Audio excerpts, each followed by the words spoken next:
pardon my typing.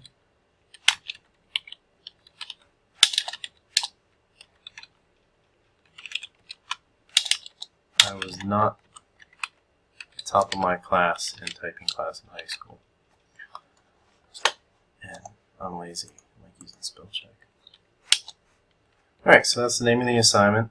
And then what we can do is copy and paste, like you were saying, the description of the assignment in here, like I did for the other one.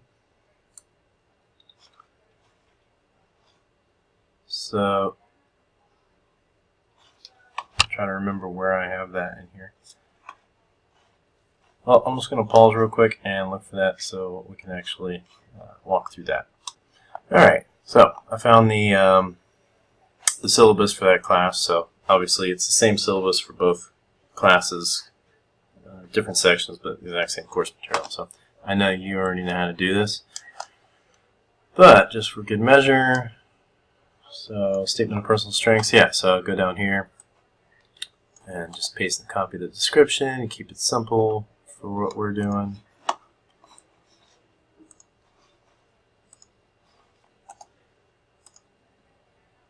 Cool, there we go. And then, yeah, you can enter how many points that's worth here. So this one is worth 4 points already, so I'm just going to leave that as is.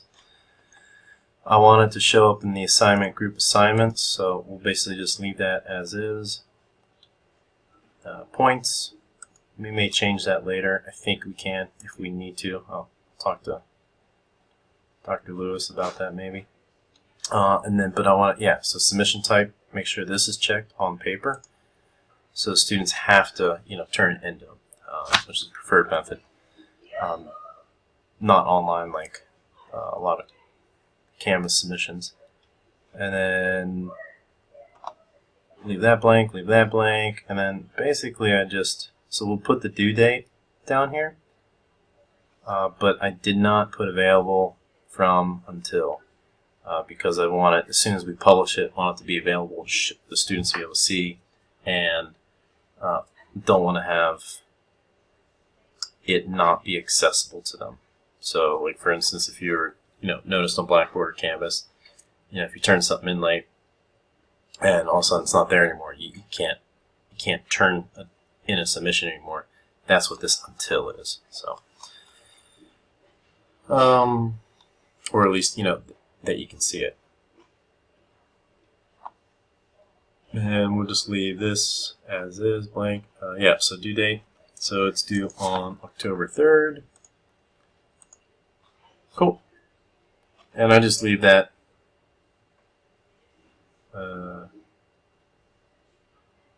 where it's at for the time being the time. We can change that to the class time if we like. It might be a little cleaner. Just an extra reminder, like turning it in on class, not 11:59. Even though he won't be there. Neither will I. I'll be in bed hopefully. All right, cool. So I'm going to go to save. I don't want to do save and publish yet.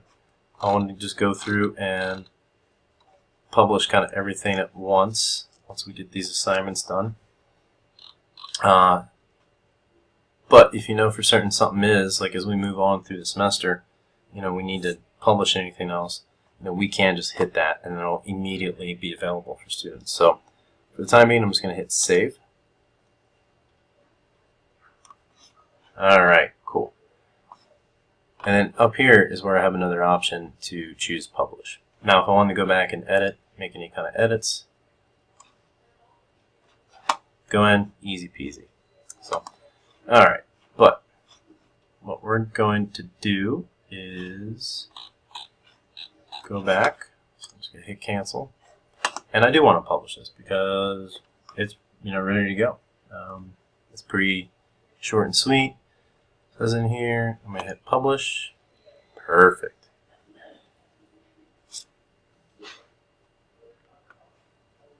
Actually, I'm going to unpublish it. And let's go back to home because I want to show you this, so we can check our work as we're moving along.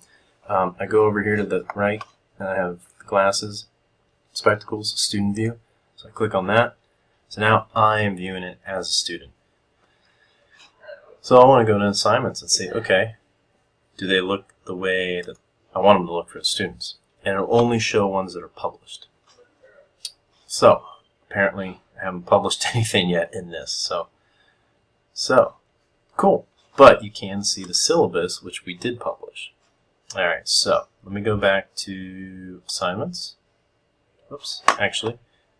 So when you're in student view, you have to leave it, obviously, to go back and do anything that we need to do. I haven't really used reset student a whole lot yet in the class I'm teaching. So just kind of ignore that for now. Alright, so there's only assignments, the examination. I'm just not going to publish that yet because I don't remember where I was at on that.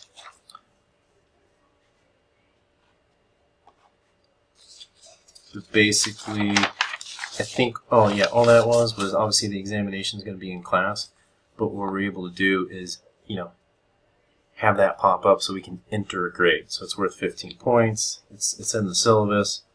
And I'll show you how to set up an examination in here so we can go into our grades and grade stuff later on. But let me show you how to publish first before we get too carried away. I have to remember myself. So I'm going to go back to assignments, and I think, oh yeah, there it is. I can just click on that. So I want to publish. So I'm publishing things one at a time. Statement, yep, I want to publish that. And let me just go in and double check this. So edit.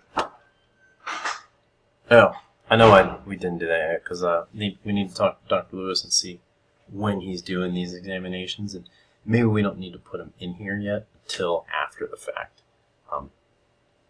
That way we can just go ahead and enter the date that he did give the test or the exam, and then be able to enter the grades so students can see it easily. So I'm just going to hit cancel because I didn't do anything with it. Cool, so these are published. So let's go back into home. This is the only way I know to access student view at this point. Student view. Cool. So here I can see my assignments that are due. I click on that. Obviously that's past due. But cool. And then as a student I can also go in here to grades. And I think, well, I'm going over stuff we already know because we're students using Canvas. So let's leave student view and go to exam. So go back to this. So what I want to do is go to, I think, yeah, quizzes. Okay, and that's where we're going to set up the examinations to be able to enter them. So to enter the next one for examination 2, it's going to go in, again, hit it, and we'll call it examination number 2. And what I did in here is what is the same thing that shows in the syllabus is the chapters that it's going to cover. So just go back and copy and paste that into here. Yep, so that's the one I want. Copy. Cool. There we go. And it's not a quiz, so I want to think, yeah, graded quiz, sorry. So it comes under quizzes, under here. And I just left all this as is because basically we're just going to enter their score. And I'm actually creating a quiz for the class I'm teaching here, so I'll know exactly how to set this up after tonight. We can go through that then. And again, don't have any of this info yet, so no worries, but that's basically that. I'm trying to see where we can choose how many points it's going to be worth.